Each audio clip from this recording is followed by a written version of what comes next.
Bueno, vamos a hablar un poco de tu aportación al mundo del cine. Yo creo que es muy importante. Bueno, el mundo del cine, os he contado que la primera cosa amateur que hice fue la de Charriboda, pero hice otra que se llamaba La novia de Frankenstein, con gente de Durango, 8 milímetros, esa no era el Super 8, todavía no había el Super 8, el 8 milímetros, que es una película inconclusa,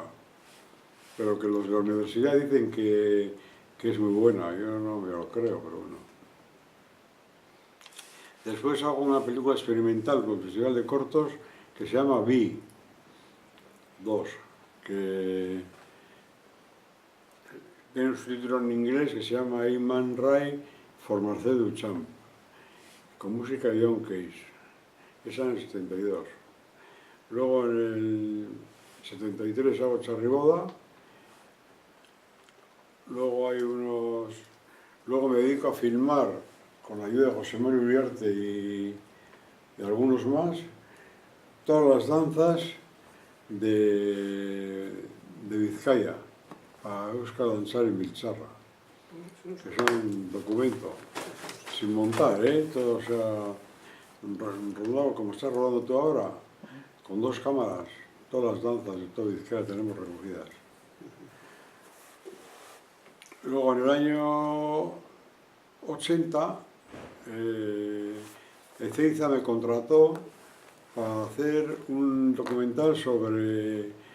el arte vasco hoy, y se llama el Ikuska 9, que ahí salen pues Arteta, Oteiza, Chillida, Mendiburu, Larrea, Ibarrola, Valerdi, Ortiz Erguea, Zumeta y Morrás.